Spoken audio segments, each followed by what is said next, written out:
Varicose వ్యాధితో బాధపడుతున్నారంట. తక్కువ ఖర్చుతో ట్రీట్మెంట్ కావాలి అనుకుంటే ఎవిస్ హాస్పిటల్ని సంప్రదించండి. నమస్తే కళ్యాణ్ చక్రవర్తి గారు. కళ్యాణ్ గారు, మనకు వచ్చిన మెయిల్స్లో ఒక మెయిల్ అండి. అతని పేరు ప్రసాద్, కుకట్పల్లి నుంచి మెయిల్ చేశాడు. 15 ఏళ్ల సుదీర్ఘ ప్రయాణం చేసిన తర్వాత ఇప్పుడు విడిపోవాలనుకుంటున్నాడండి. కొంచెం డీటెయిల్డ్గానే పెట్టాడు మెయిల్లో విషయం మొత్తం కూడా. 2 పిల్లలు ఉన్నారు. ఎలా ఉందంటే నాకు ఆ మెయిల్ చదివినంతసేపు కూడా ఒకరి మీద ఒకరు కక్ష సాధింపు, అంటే లోపల మనసులో ఏదో అనేసుకొని ఏదో ఊహించేసుకొని ఇప్పుడు విడిపోదాం అనుకుంటున్నారు. సో ఇమీడియట్ గా మీతో మాట్లాడించాలనుకున్నాను. నేను నెంబర్ కూడా ఇచ్చారు, మరి కాల్ చేస్తానండి. ప్రసాద్ గారు, కుకట్పల్లి. ఎస్.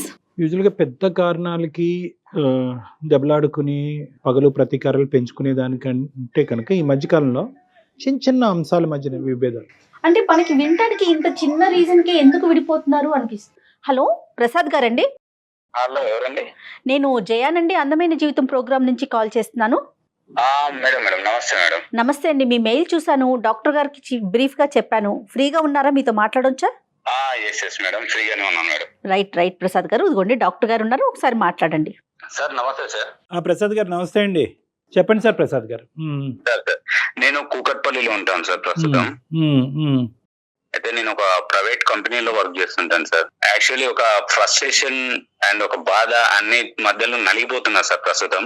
మా ఆవిడతో కొంచెం నాకు పడట్లేదు సార్. పడటం లేదంటే నాకు బాగా ఒక ఇంట్లో ఉంటున్నాం, ఒక ఇంట్లో గానీ ఏదో ఒక నా శత్రువుని ఇంట్లో పెట్టుకొని ఉంటున్నా అన్న ఒక దానిలో ఉంటున్నాను సార్. అసలు ఎలా అంటే నాకు కొన్ని రోజుల కింద ఒక 3.5 months కింద యాక్సిడెంట్ అయింది సార్. యాక్సిడెంట్ అయింది. ఓకే. ఈ 3.5 months లో నేను యాక్సిడెంట్ అయ్యి మంచాన పడిన తర్వాత నా మీద ఎంత కసి ఉంది అని నాకు అర్థమైపోయింది సార్. కాబట్టి దయచేసి నాకు ఆవిడతో అవ్వట్లేదు సార్, కొంచెం నాకు విడాకులు వాళ్ళు కావాలి sir. Prasad garu, 15 years of reality లేదంటే డ్రామా, లేదంటే 3 months of reality or drama? డ్రామాతో ప్రేమ చూపించింది. బట్ నేను మంచాన పడిన తర్వాత ఆవిడకు ఉన్నటువంటి ఏంటి నా మీద ఎంత పగ ఉంది అని పగ సాధించింది సార్. ఒక మనిషి ఉంటే తప్ప నేను బాత్రూమ్ కూడా వెళ్ళలేని సిచ్యువేషన్. అదేలేండి. నాకు ఖచ్చితంగా ఎవరో ఒకరు ఉంటే గానీ బాత్రూమ్కి వెళ్ళలేని సిచ్యువేషన్ సార్. కానీ నేను మంచాన పడిన తర్వాత అసలు నన్ను పట్టించుకోకపోవడం, నేను ఏదైనా మాట్లాడితే చిరాకుగా ఏంటి అని చెప్పేసి ఆన్సర్లు ఇవ్వడము, ఒక మనిషి అంటే సైకలాజికల్ గా నన్ను బాగా ఆడేసుకుంది సార్. ఒకటి ప్రసాద్ గారు, ఇక్కడ ఏంటంటే బేసికలీ బహుశా ఈ ఇష్యూ మీరు ఇప్పటికొచ్చి ఎవరితోనే డిస్కస్ చేయలేదేమో కానీ నేను ఒక మాట అంటాను. ఇప్పుడు మా వేదిక వరకు వచ్చిన తర్వాత మీరు పదే విడాకులు అంటే కనుక ఇప్పుడు అది ఇచ్చేది పుచ్చుకునేది మేము కాదండి. బేసికలీ ఏంటంటే విడాకులు అనేటటువంటి సబ్జెక్టు అది కంప్లీట్గా మీ సర్వాధికారం, అది మీకు మీ భార్యకి మధ్యన ఉండేటటువంటి ఒక ప్రధానమైనటువంటి అంశం. ఈ రోజు ఏంటంటే అసలు విడాకులు అనేటటువంటిది 3 నెలల పాటు జరిగినటువంటి ఒక ఇమోషనల్ ఇష్యూ వల్ల ఒక అబ్రప్ట్ కంక్లూజనా, ఒక తొందరపాటుతో జరిగేటటువంటి కంక్లూజనా అనేటటువంటి మనం ఆలోచించుకోవాలి. ఎందుకంటే ఏ నిర్ణయం అన్నా ప్రధానంగా విడాకులు ఇలాంటి అంశాలు ప్రధానంగా నిర్ణయం తీసుకునేటప్పుడు ఇమోషనల్ ఫ్రంట్ మీద తీసుకోవద్దండి, ఒక ప్రాక్టికల్ ఫ్రంట్ మీద తీసుకుందాం. విడాకులు అనేటటువంటిది ఒక సొల్యూషన్ గా భావిస్తూ ఈ కాన్వర్సేషన్ ముందుకెళ్ళడం కష్టం అని నేను చెప్తున్నాను. రైట్. అసలు మన వేదికే అది కాదండి. జీవితం అందంగా ముందుకు తీసుకెళ్లే ప్రయత్నం, ఏదన్నా ఎవరి వైపు తప్పులున్నా ఒప్పులున్నా కూడా సరిచేసి అది ముందుకు వెళ్ళాలి అనేదే ఈ కాన్సెప్ట్ అండి. ఆవిడ కూడా వర్కింగ్ అండి? లేదు సార్, నేను ఆవిడ ఇంట్లోనే ఉండి హ్యాపీగా పిల్లల్ని చూసుకోమని నేను పని కూడా చేయనివ్వను సార్. ఇంట్లోనే ఉంచుతాను ఆవిడ్ని. నన్ను ఎంత నిర్లక్ష్యం చేసిందంటే సార్, అంత నిర్లక్ష్యం చేసింది. అంటే ఒక భర్త మంచం మీద పడినప్పుడు చేయాల్సినటువంటి ఒక కనీస బాధ్యతలు కూడా ఒక 100% కి మినిమం ఒక 70% కూడా చేసిందంటే నమ్మసౌక్యం లేదు సార్. ప్రసాద్ గారు, అది ఇంటెన్షనల్ గా మనం ఏంటంటే ఇప్పుడు ఒకటి మాట్లాడుకోవాలి. 2 questions అండి నా పాయింట్ ఆఫ్ వ్యూలో. ఈ 15 years పాటు ఈ మొత్తం ప్రయాణంలో ఎక్కడా కూడా మీ ఇద్దరి మధ్యన భేదాభిప్రాయాలు లేదా ఏమండి మీరు ఇలా నన్ను ఇబ్బంది పెడుతున్నారు, నాకు బాధగా ఉంది, ఇది కరెక్ట్ కాదండి అనేటటువంటి అంశం మీ ఇద్దరి మధ్యన ఎప్పుడు డిస్కషన్ రాలేదా? నెంబర్ 1 అని చెప్పి ఆవిడ నెంబర్ 1. నెంబర్ 2 ఏంటంటే కనుక ఇప్పుడు ఆవిడ చేతకాక ఈ 3 నెలల పాటు బహుశా ఏంటంటే ఆవిడ ఏం నర్స్ కాదు, లేదంటే ఒక డాక్టర్ కాదు, ఇంతకు ముందు ఇలాంటి ఆవిడతనంతో మంచాన పడినటువంటి వాళ్ళు ఇష్యూని డీల్ చేసేటటువంటి కెపాసిటీ ఆవిడకి లేకపోయి ఉండొచ్చు. ఇక్కడ ఇంటెన్షనాలిటీ ఉందా?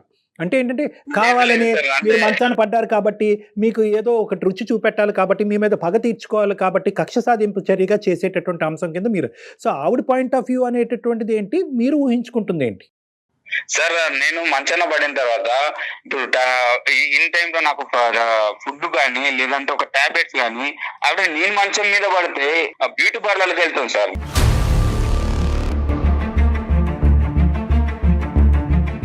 పిల్లలైన పక్కన ఉంటారేమో అని అంటే సండే లేదు ఆ టైంలో ఎవరైనా అంటే స్కూల్ కి హాలిడేస్ ఉన్న టైంలో ఎన్ని హాలిడేస్ ఉంటాయి సార్, ఆ టైంలో కూడా పిల్లల్ని తీసుకొని బయటకు వెళ్ళిపోవడం, కనీసం నాకు దగ్గర నుండి చూసుకోకపోవడం, ఇలా చాలా చేసింది సార్. అంటే బాగా కక్ష సాధింపు లాంటిది చాలా చర్యలు చేసింది సార్ నా పైన. ప్రసాద్ గారు, ఇప్పుడు మీకు జరిగినటువంటి ఈ అంశాన్ని మొత్తం 3 నెలల్లో కన్సిస్టెంట్ గా ప్రతిరోజు ఆవిడ యొక్క ప్రవర్తన ఇలాగే ఉందా, లేదంటే మధ్య మధ్యలో ఉండేదా? ఆవిడకి నాకు చేతన అవ్వట్లేదు, నా వల్ల అవ్వట్లేదు అనేటటువంటి ఎక్స్ప్రెషన్ ఆవిడ ఎప్పుడైనా చెప్పిందా లేదా? ఏంటి ఏంటి అని చెప్పేసి అనడం, లేదంటే ఒక టైప్ ఆఫ్ లుకింగ్స్ ఇవ్వడం, ఇలా చేసేది సార్. అంటే చెప్పుకోలేను సార్, అంటే అంత దుర్భరమైన సిచ్యువేషన్ ఎదురు చూస్తాను సార్. అంటే ఇప్పటికి నేను అనుభవిస్తున్న సిచ్యువేషన్ ఏంటంటే నాకు ఈ 3.5 months లో బాగా ఎదురైన ఘట్టాలన్నీ కూడా ఒక శత్రువుని, నీ శత్రువు ఇంట్లోనే ఉందని దేవుడు నాకు ఇలా చేయడం కూడా మంచిదే జరిగిందేమో, ఇన్ని రోజుల నాటకానికి ఒక తెర లేపాడేమో అని నేను ఫీల్ అవుతున్నాను సార్.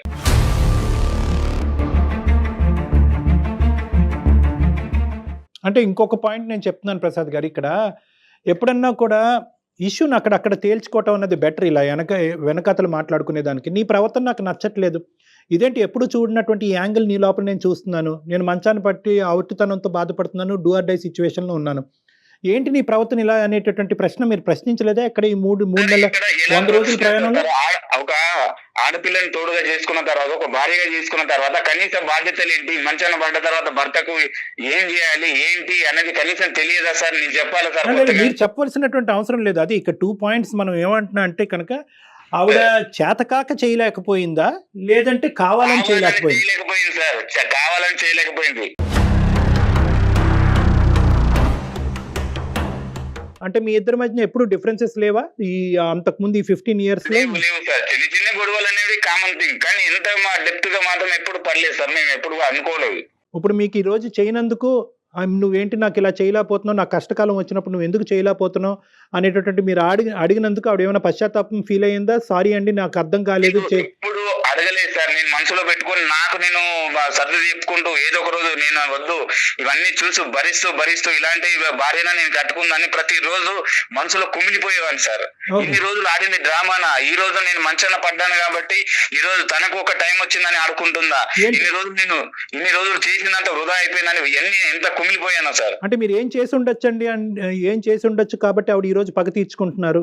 నేను ఏమీ చేయలేదు సార్, నేను ఏమి చేయలేదు, తప్పుగా మాట్లాడింది లేదు, ఎప్పుగా ఏం ఆలోచించలేదు. అంటే నేను, నా పిల్లలు, భార్య, ఇదే కుటుంబం, నేను కష్టపడ్డాను, ఇది మాత్రం నాకు తెలుసు సార్. ప్రతిదీ ఆ డబ్బులు కూడా తీసుకొచ్చి ఆవిడకి మెయింటెనెన్స్ కి ఇస్తాను సార్. ఇక్కడ ఏదో ఒక లింక్ మిస్ అవుతున్నట్టు నాకు అనిపిస్తుంది ప్రసాద్ గారు. ఖచ్చితంగా ఆవిడతో అయితే మనం మాట్లాడాలి. ఫోన్ చేయొచ్చా సార్? ఎక్కడున్నారు ఆవిడ? మీరు ఆఫీస్ లో ఉన్నారా? లేదు సార్, నేను ఆఫీస్ అని చెప్పేసి ఇంట్లో నుంచి బయటకు వచ్చేసి వేరే ఫ్రెండ్ రూమ్ లో తలదాచుకుంటున్నాను సార్. ఇప్పుడు ఇంట్లో ఉండలేకపోతున్నాను, బయటకు వెళ్ళలేకపోతున్నాను, ఫ్రెండ్ దగ్గర వచ్చి ఏదో రియలైజ్ అవుదామని ఇక్కడ వచ్చి ఉన్నాను సార్. ఎప్పటి నుంచి అండి, ఎన్ని రోజులు బట్టి? రీసెంట్ గానే సార్, నేను యాక్చువల్లీ నెక్స్ట్ మంత్ నుంచి వెళ్ళాలి, బట్ ఇప్పటి నుంచి అని చెప్పేసి ఇంట్లో ఉండకుండా బయటకు వచ్చేస్తున్నాను సార్. సో పిల్లలు అక్కడే ఉన్నారు, మరి పిల్లల్ని మిస్ అవ్వట్లేదా మరి మీరు? లేదు సార్, అంటే డైలీ ఇంటికి వెళ్ళి ఈవినింగ్ టైం మిగతా టైం ఇక్కడ స్పెండ్ చేయడం జరుగుతుంది సార్. అలాగంటారా? Okay okay. చూడండి ఆవిడ మనకు అందుబాటులో ఉంటదేమో, ఆవిడ కూడా ఒకసారి డైరెక్ట్ గా క్లారిటీ తెచ్చుకోండి. ఒక్క నిమిషం సార్. అతను మాట తీరు వింటూ ఉంటే మరి డీసెంట్ పర్సన్ లాగే అనిపిస్తున్నారు, అర్థం చేసుకునే వ్యక్తి లాగా.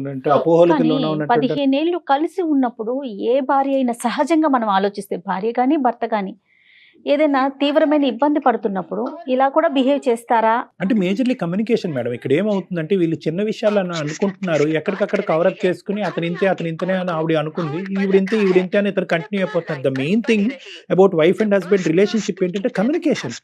ఈ రోజు ఇప్పుడు అతను మనతో చెప్పినట్టుగా ఇంతకు ముందు ఎవరితో కమ్యూనికేట్ చేసి ఉండడు, అంటే ఎవరితో అక్కర్లేదు, భార్య భర్త కూర్చుని ఏమో నాకు ఇది నచ్చుతుంది, ఇది నచ్చట్లేదు, ఇది కరెక్ట్, ఇది రాంగ్ అనేది. అంటే సైకలాజికల్ గా మీ ఉద్దేశం ఎప్పటికప్పుడు ఒక ఇష్యూ ఉన్నప్పుడు అప్పుడే మాట్లాడేసుకోవటం మంచిదంటారా? హలో పద్మ, అట్లీస్ట్ ఆ ఇష్యూ రిపీట్ అయ్యేటప్పుడు అన్నమాట. పద్మ చెప్పు. నేను డాక్టర్ కళ్యాణ్ గారి దగ్గర ఉన్నాను. అదే దేనికి వెళ్ళావని అడుగుతున్నాను. దేనికి వెళ్ళామంటే నీకు తెలియదా దేనికి వెళ్ళాను? నాకెట్లా తెలుస్తుంది? బానే ఉన్నావు కదా ఇప్పుడు. నాకు డైవర్స్ కావాలని మన డాక్టర్ గారితో చెప్పాను. ఏ డాక్టర్ ఏం చేస్తారు నీకు డైవర్స్ కావాల్సి వస్తే?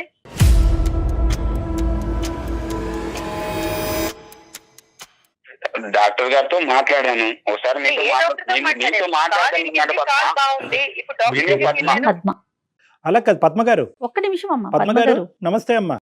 నమస్తే అండి. నమస్తే అమ్మ, నా పేరు డాక్టర్ కళ్యాణ్ చక్రవర్తి. నేను మానసిక వైద్య నిపుణుడి, రిలేషన్షిప్ కౌన్సిలర్ని. నాతో పాటు జయ గారు ఉన్నారు. మేము సుమన్ టీవీ వేదిక అందమైన జీవితం అనేటటువంటి ఒక ప్రోగ్రామ్ నుంచి మాట్లాడుతున్నాం. మిమ్మల్ని ఇబ్బంది పెట్టి మిమ్మల్ని కష్టపెట్టేటటువంటి ఉద్దేశం కాదు. మీ ఇద్దరి మధ్యన ఏమైనా తెలిసి తెలియనటువంటి అపోహలు, భేదాభిప్రాయాలు ఏమన్నా ఉంటే కనుక ప్రొఫెషనల్ మీడియేషన్ ద్వారా అది రెక్టిఫై చేయటం గురించే మా యొక్క ప్లాట్ఫామ్. మీకు ఇది మీకు ఇది మా ఇద్దరికి సంబంధించింది. ఆయన తీసుకెళ్లి రోడ్డును పడేసి. అమ్మా ఒక్క నిమిషం అమ్మ, నేను కామ్గా మాట్లాడుతున్నాను. దయచేసి మీరు కూడా అర్థం చేసుకుని కామ్గా మాట్లాడండి. నేనేంటంటే మిమ్మల్ని ఇబ్బంది పెట్టేటటువంటి ఉద్దేశం కాదు. అతను మాకు రీచ్ అయ్యారు. ఏ పాయింట్తో రీచ్ అయ్యారంటే, సార్ నేను ఇలా మానసికంగా ఇబ్బంది పడుతున్నాను. 15 years పాటు మా ప్రయాణంలో ఎటువంటి ఇబ్బంది రాలేదు. ఎప్పుడైతే కనుక నేను దురదృష్టం కొద్దీ నేను సిక్ అవటం వల్ల, లేదంటే నాకు యాక్సిడెంట్ అవటం వల్ల నేను మంచం మీద ఉన్నప్పుడు మా భార్య యొక్క ప్రవర్తన నాకు నచ్చలేదు. నేను షాక్కు గురయ్యాను. కాబట్టి ఇన్ని రోజులు మా భార్య నాతో పాటు చేసినటువంటిది ఒక నిజమైనటువంటి ప్రేమతో కూడినటువంటి అంశం కాదేమో. ఇప్పుడు ఆవిడ అది మీకు చెప్పుకున్నాడా వచ్చి? అంటే అలా చెప్పుకున్నాడు. మేమేం కంక్లూడ్ అవ్వలేదమ్మా. మీరు చెప్పారమ్మా, మీరు బ్యాడనో, మీరు కరెక్ట్ కాదనో, మీ ప్రయాణం తప్పనో మేమైతే కంక్లూడ్ అవ్వలేదు. అతను బాధ అలా వెలగక్కాడు అనేటటువంటిది నేను మీ వరకు తీసుకొస్తున్నాను. ఏకంగా 2 పిల్లలు కన్నా తర్వాత మీరు డివోర్స్ అనేటటువంటి పదం వాడటం కూడా కరెక్ట్ కాదు. మాకు ఒక్కసారి పద్మ గారితో మాట్లాడటానికి అవకాశం ఇవ్వండి అని చెప్పి మేము అతని మీద ఒత్తిడి తీసుకొస్తే మీకు కలపటం జరిగింది. నాకు చెప్పాలి కదండి. చెప్పకుండా ఏం చెప్తారు చెప్పు. మరి ఏం చెప్పడం? నువ్వు ఇలా చేస్తావని చెప్పుకొని బాధపడాలా, లేదంటే నువ్వు అర్థం చేసుకోవాలని నీతో ఏడవాలా? ఏం చెప్పాలి చెప్పు. ప్రసాద్ గారు, ఇప్పుడు అలా కాదండి. ఆ ఆర్గ్యుమెంట్ కాదు ప్రసాద్ గారు. ఇక్కడ ఏంటంటే ఆవిడ స్థానంలోంచి ఆవిడ మాట్లాడేటటువంటి మాట కరెక్ట్. ఇప్పుడు ఎందుకంటే మీరు సడన్ గా ఇప్పుడు డివోర్స్ అనేటటువంటి అంశం, మీరు మనస్తాపం చెందారు కాబట్టి డివోర్స్ అనేటటువంటి అంశం తీసుకురావటం అన్నది మీ వరకు మీ ఆలోచన శైలికి సబబే, కాదనట్లేదు. కానీ ఈ రోజు ఆవిడని సర్ప్రైజ్ చేశారు కదా. మా యొక్క మీడియేషన్ ఉంది, అందమైన జీవితం నుంచి డాక్టర్ కళ్యాణ్ చక్రవర్తి గారి దగ్గరికి వచ్చాను. మీరు ఎక్కడ వచ్చారు నా దగ్గరికి? మీరు ఫోన్ చేస్తే నేను మీ ఫోన్లో మాట్లాడుతున్నాను. సో ఆవిడ వరకు ఆవిడ సర్ప్రైజ్ అవటం, ఆవిడ వరకు ఇనీషియల్గా అలా రియాక్ట్ అవటం అనేది మనం యాక్సెప్ట్ చేద్దాం. ఫస్ట్ మనకు కావాల్సింది ఏంటంటే, అమ్మ సారీ అమ్మ, అతని తరపున నేనే సారీ చెప్తున్నాను. మీకు ఇలా సర్ప్రైజ్. అతని బిహేవియర్ అంతా మీరు సారీ చెప్పడం ఎందుకండి? ఈ షాకులు నాకు 15 సంవత్సరాల నుంచి అలవాటేలేండి.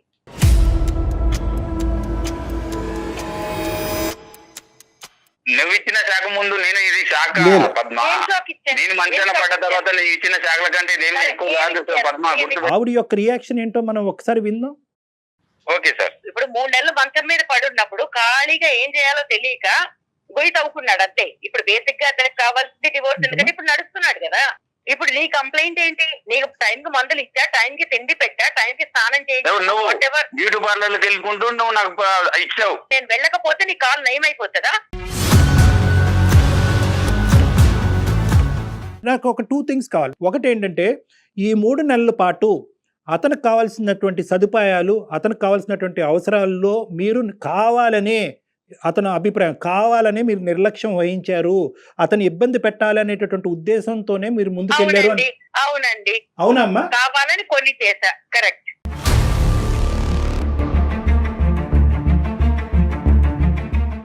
అట్లీస్ట్ ఇప్పటికైనా జ్ఞానోదయం అర్థమైన డాక్టర్ గారు వినండి.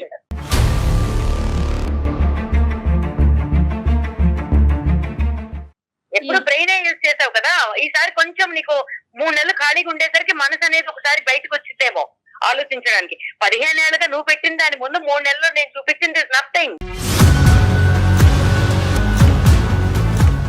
చూపెట్టారా? చూపించానండి. తప్పు కాదమ్మా. దేనికండి? అదేంటమ్మా మంచాలు పడినట్టు కాదండి. ఈ 15 ఏళ్లలో నేను వెళ్ళి రద్దకెళ్ళి రోడ్డు మీదకి వెళ్ళి ఎవరికి చెప్పుకోలేదు ఇతను చేసినవి. అంటే ఇది రివెంజ్ తీర్చుకున్నట్లుగా అనిపించట్లేదా పద్మ గారు? మనకి అలాంటి ఆలోచన రావట్లేదంటారా? ఒక రకంగా రివేజ్ అండి. నేను హ్యూమన్ బీయింగ్ ని, నేను మనిషిని కదా, నాకు ఒక మనసు ఉంటది. అమ్మా నాకు అవకాశం వచ్చింది ఈ రోజు. 15 సంవత్సరాలు బహుశా మేము ఏమంటే ప్రీమెచ్యూర్ గా మాట్లాడుతున్నానేమో, నా అనుభవంతో నేను ఏమైనా కొద్దిగా తెలియకుండా ఏమైనా మాట్లాడుతున్నానేమో, నన్ను క్షమించండి. కానీ నేను అనేది ఏంటంటే 15 సంవత్సరాల పాటు ఏ స్థాయి క్షోభను అనుభవించిన తర్వాత మంచం మీద పడి 2 కాళ్ళు ఎరగొట్టుకుని పనిచేసేటటువంటి ఒక మనిషి మంచం మీద ఉన్నప్పుడు ఎటువంటి వ్యక్తిత్వం ఉండేటటువంటి వాళ్ళు కక్ష సాధింపు చేస్తారు? ఎటువంటి మనస్తత్వం ఉండేటటువంటి అంటే మీరు ఒక్క నిమిషం మిమ్మల్ని ఇంటరప్ట్ చేస్తున్నందుకు కాదు, వ్యక్తిత్వాల గురించి మాట్లాడితే వ్యక్తిత్వం లేని మనిషితో నేను 15 సంవత్సరాలు ఉన్నాను.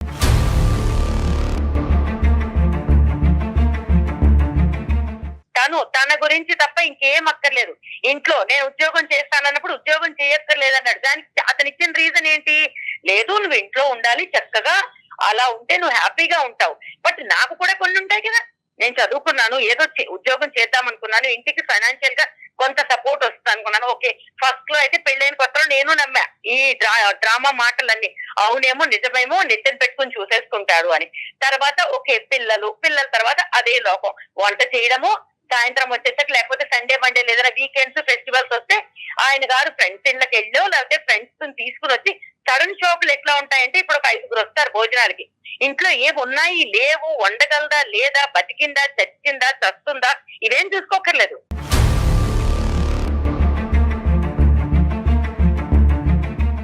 ఇప్పుడు ఎవరైనా ఫ్రెండ్స్ చెప్పి రారు కదా, దాన్ని కూడా మనసులో పెట్టుకుంటావా? ఎందుకు పెట్టుకోను అంటే ఫ్రెండ్స్ ఏం లేకుంటాయి. ఇప్పుడు నీకు అనుకుండానే చేస్తాను.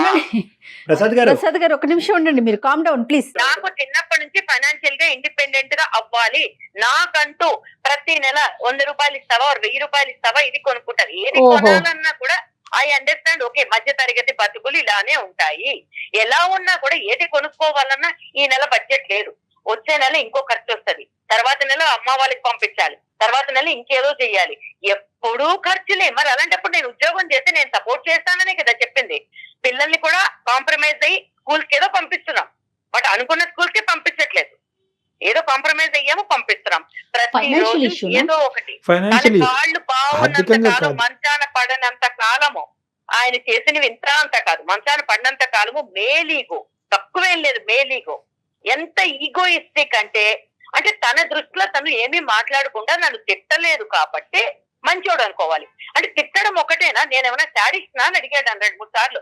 అంటే కొడితేనే శాడిస్ట్వా, లేకపోతే ఇంకేదైనా టార్చర్ పెడితేనే, ఫిజికల్ గా టార్చర్ పెడితేనే శాడిస్ట్వా? అంటే మానసికంగా నువ్వు వేధించే వేదికలు అంటే నేనేం వేధించాను?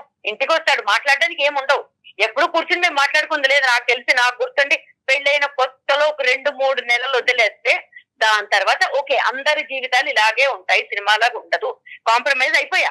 కాంప్రమైజ్ అయిన తర్వాత కూడా చిన్న వాటికి కూడా ఏదైనా కావాలంటే ఎక్కడికైనా వెళ్దామా డబ్బులు ముందుకు వస్తాయి, ఏదైనా కొనుక్కుందామా డబ్బులే ముందు వస్తాయి. ప్రతి దానికి నీకు డబ్బులు అంత ప్రాబ్లం అయినప్పుడు నన్ను ఉద్యోగం చేయకూడదని ఎందుకు తొక్కేసావు నువ్వు?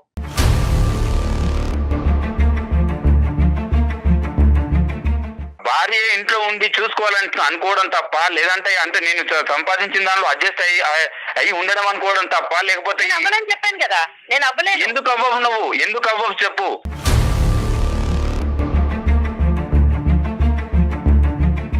నువ్వు ఉద్యోగం చేసేవన్నీ నువ్వు అన్ని సక్సెస్ అయినట్ట, నువ్వు ఇంట్లో కూర్చొని పిల్లల్ని చూసుకుంటే సక్సెస్ అయినట్టు కాదా?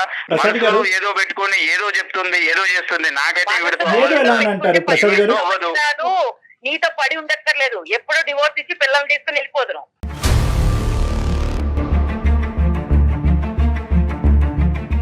మీరు ఇంత కోపం ఇంత ఇది మన మనసులో పెట్టుకున్నారు కదా, ఎప్పుడైనా ఇదే వర్షన్లో ఆయనతో చెప్పారా? ప్రసాద్ తో మాట్లాడారా మీరు? మాట్లాడుకుంటే మేము కొట్లాట్లోకి దిగుతాం. సో దాని బదులు మాట్లాడుకోకుండా బతికేస్తున్నాం. అది కాంప్రమైజ్ అయి బతకడమా లేకపోతే చావలేక బతకడమా? దాన్ని ఏం పేరు పెట్టుకుంటారు పెట్టుకోండి. ఏం మాట్లాడాలన్నా ఫ్రెండ్స్ వస్తారు. ఒక పనికి మాలిన నాగరాజు ఎవడో ఉంటాడు, ఎప్పుడు చూసినా అక్కడికి పోతాడు. ఎందుకు వెళ్తావు నువ్వు? వాడి గురించి మాట్లాడకు. వాడు నా ఫ్రెండ్, వాడు నా ఫ్రెండ్. నాకు ఎన్నోసార్లు అవసరాలకు డబ్బులు ఇచ్చాడు వాడు.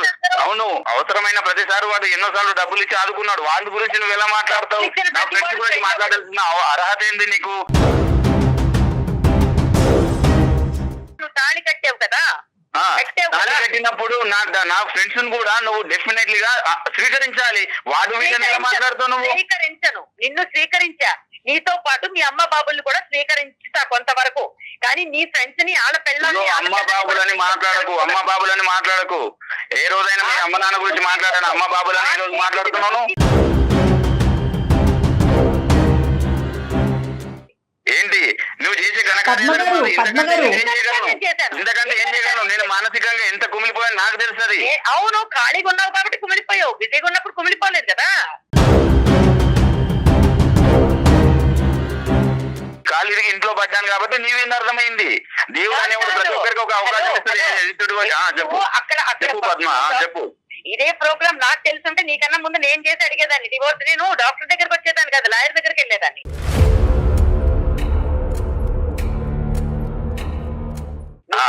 ఇలాంటి వాడివి అని తెలుసుంటే, అంటే ఇంత విషం నింపుకున్నావు, ఇప్పుడు అవసరం తీరిపోయాక పిల్లల్ని రోడ్డుకు పడేస్తావని తెలుసుంటే 15 ఏళ్ళు నీతో కాంప్రమైజ్ అయిపోయి నా జీవితం నేను నాశనం చేసుకునేదాన్ని కాదు.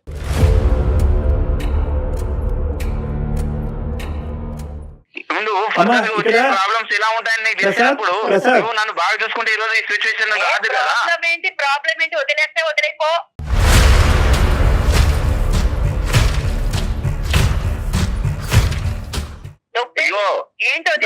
నాకు వద్దు సార్ ఈవిడ ఇంతే మారదు.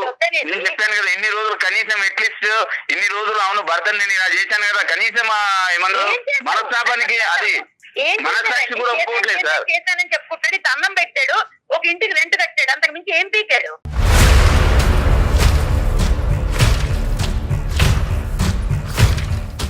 మీ డెఫినేషన్ ఎలా ఉంది అంటే కనుక బహుశా అతని మనసు వరకు అతనికి అర్థం కాలేదు. మీ డెఫినేషన్ ఏం చెప్తున్నారు? నాకు ఫ్రీడమ్ ఉందా, నాకు స్వేచ్ఛ ఉందా, నీ ఫ్రెండ్స్ కి ఇచ్చేటటువంటి ఇంపార్టెన్స్ భారీగా నాకు ఇస్తున్నావా? అవును, నన్ను ఫైనాన్షియల్ గా స్టాండర్డ్ గా లేను, ఉన్న దాన్ని అడ్జస్ట్ అవ్వాలని చెప్తాను. అదే తప్ప అండి?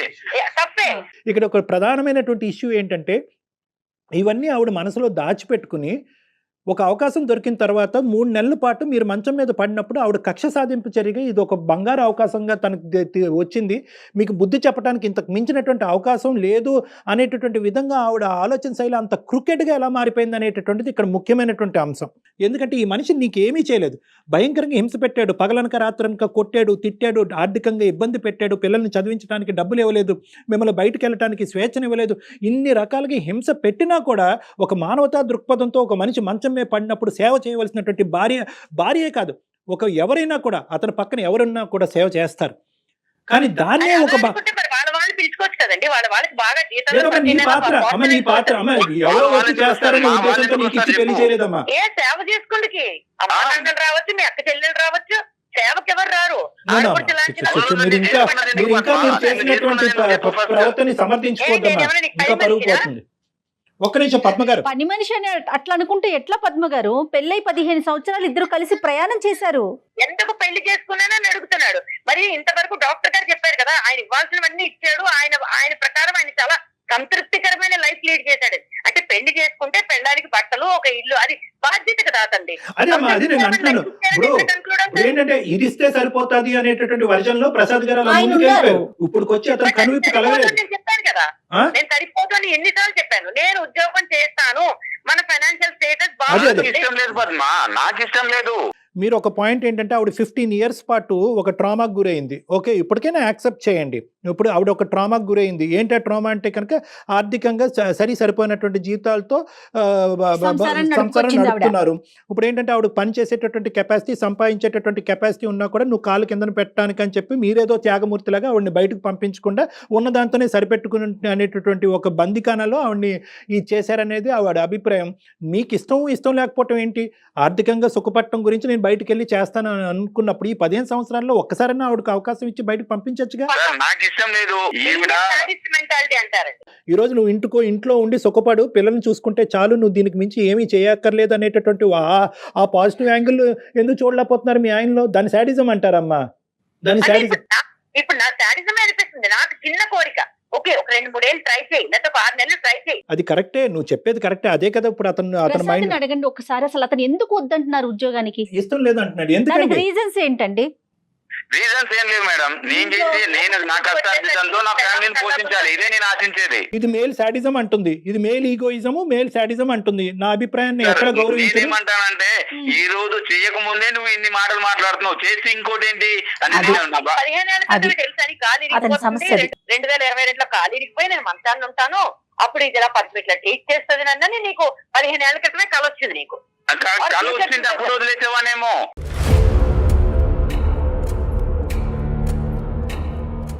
ఇంట్లో కూర్చుంటేనే ఇలా మాట్లాడుతుంది, బయటకు వెళ్తే ఈవిడ కొమ్ములు వచ్చి ఇంకెలా మాట్లాడుతా అంటే ఒక ఆడదాన్ని ఇలాగే ఉండాలి, ఈ పరిధుల మధ్యనే ఉండాలి, ఇలాగే మాట్లాడాలి, ఇలాగే వ్యవహరించాలి అనేటటువంటి గీతలు మీరు ఆల్రెడీ మెంటల్లీ మీరు ముందే గీసుకున్నారు. నేను ఇప్పుడు వరకు ఏమనుకుంటున్నానంటే అరే అబ్బా ప్రసాద్ భార్యను సుఖపెట్టేస్తున్నాడు, ఇంట్లో కాళ్ళు నేల మీద మోపకుండా అబ్బాయి ఎంత పువ్వుల్లో పెట్టుకుని భార్యను చూసుకుంటున్నాడు అని నేను అనుకున్నాను. ఇప్పుడు అలా లేదు యాంగిల్. బయటకు వెళ్తే 2 కొమ్ములు వస్తాయి, నన్ను డామినేట్ చేస్తావు, నా వాల్యూ పోతుంది అనేది మాట్లాడుతున్నాను. నేను ఒకవేళ పంపించుంటే 100% ఇదే జరిగింది. 3 నెలలు ఆయన కాదనుకుని నాకు నచ్చిన టైంలో సినిమాకి వెళ్తా, నాకు నచ్చిన టైంలో ఫ్రెండ్ ఇంటికి వెళ్తా, నాకు నచ్చిన టైంలో ఫ్రెండ్స్. నేను ఒకే ఒక మాట చెప్తాను, దయచేసి శ్రద్ధగా వినండి. ఒకే ఒక మాట నేనేమంటున్నానంటే ఈ 15 ఇయర్స్ పాటు మీ యొక్క అధికారం ఇలా ఉంది, నా యొక్క ఆలోచన శైలి ఉంది, నాకంటూ స్వేచ్ఛ ఉంది, నాకు స్వేచ్ఛ కావాలి, నాకు విముక్తి కావాలి, లేదంటే నీ ప్రవర్తన మారకపోతే నేను చచ్చిపోతాను అనేటటువంటి అంశాలు మీరు ఇంకో విధంగా ఫైట్ చేసి ఉంటే చాలా బాగుండేదమ్మా. బయటికి వెళ్ళి బతకచ్చు, పిల్లలతో బతకచ్చు, ఉద్యోగం చేసుకోవచ్చు, నా అభిప్రాయం ఇది, నా ఆలోచన ఇది, నేను ఇలా ఉండగలను అని చెప్పి అతనికి ఇంకో విధంగా బుద్ధి చెప్పచ్చు. కానీ ఒక మనిషి మంచం మీద పడిన తర్వాత ఒక శాడిస్టిక్ మెంటాలిటీతో ఒక ఇన్హ్యూమన్గా అరే నీకు మంచి శాస్తే జరిగింది, ఇప్పుడు పెళ్ళం అంటే నీకేం తెలుస్తుంది అనేటటువంటి అభిప్రాయంతో మీ క్యారెక్టర్ని మీరు అసాసినేట్ చేసుకున్నారు చూడండి, అది నాకు బాధగా ఉంది. పొరపాటు పడుతున్నారండి. మనసులోనైనా మనిషిలోనైనా శాడిజం అనేది బయటపడేది శాడిస్టులతో బతికితేనే. నేను ఏదైతే మాట్లాడుతున్నాను ఇక్కడో దీనికి సంబంధించినటువంటి అవుట్లైన్ మీ ఇద్దరికి అర్థమైంది. కానీ ఈరోజు ఇద్దరు ఏంటంటే వెనక్కి తగ్గేటటువంటి ఆలోచన లేదు, గెలుపు బాటనే వెళ్ళాలి. ఈరోజు మనం ఇక్కడ కాంప్రమైజ్ అయిపోతే కనుక ఇంక జీవితాంతం కాంప్రమైజ్ అయిపోవాలనేటటువంటి ఉద్దేశంతో ఆవిడ వాదన ఆవిడ వినిపిస్తుంది, మీ వాదన మీరు వినిపిస్తున్నారు. ఇద్దరు కూడా మీ పిల్లల గురించి ఎవరు ఆలోచించట్లేదు. మీరు ఇద్దరు కాదండి, నలుగురు ఆ విషయాన్ని మర్చిపోతున్నారు. ఇద్దరు కూడా మీ పిల్లల గురించి ఆలోచించట్లేదు. నలుగురు ముగ్గురు అవుతాం.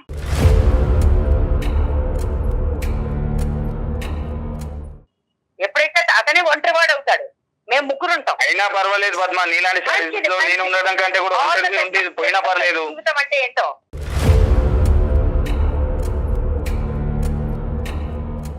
నాకు కూడా అమ్మయ్య దీంట్లోంచి అమ్మయ్య ఆ అమ్మయ్య జీవితాంతం ఉండదమ్మా. నలుగురు ముగ్గురు అవటం అనేది సులభమేమో కానీ ఆ ముగ్గురు ప్రయాణం చేయటం అనేది చాలా కష్టము.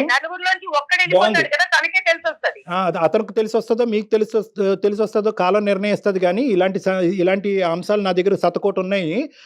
మీరేదో ఈ రోజు ఇందులోంచి బయటపడితే నేను సుఖ జీవితం అనిపిస్తున్నానని అనుకుంటారు. కానీ అదే ప్రశ్న రేపొద్దున మీరు పిల్లల్ని అడిగినప్పుడు మీ పిల్లలు మిమ్మల్ని అడిగినప్పుడు మీ తల ఎక్కడ పెట్టుకోవాలో మీకు తెలియదు. అమ్మ నాన్నని ఏ కారణం చేత వదిలేసావు? మానసిక ప్రశాంతత ముఖ్యం నాకు. మీకు ముఖ్యం. కానీ తండ్రి లేనటువంటి పిల్లలు మానసిక ప్రశాంతతతో ఉంటారా అనేటటువంటి ప్రశ్నకి ఈ రోజు మీరు మాట్లాడేటటువంటి తీరులో మీకు సమాధానం దొరకదు. కాలం నిర్ణయిస్తుంది. తండ్రి ఒక్కడే ఉంటే సరిపోదండి. తండ్రి ఒక్కడే కాదు, తండ్రితో పాటు భర్త రోల్ కూడా చేయగలగాలి.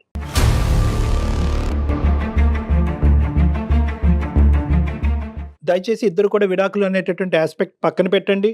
మీరిద్దరు కలిసి నా దగ్గరికి రండి ఒక్కసారి. ఎందుకంటే ఇదంత చిన్న అంశం ఏం కాదు. దయచేసి నాకు మాత్రం ఇలాంటి ఏమంటారు ఒక చెర నుంచి బయటకు విడిపిస్తారని నాకు వద్దు సార్. ఈవిడ మాత్రం వద్దు, నాకు విడాకులే కావాలి. నేను బతికేదేంటండి? చెర అనుకునే మనిషితో అసలు బతకాలన్న ఆలోచనే దరిద్రంగా ఉంది.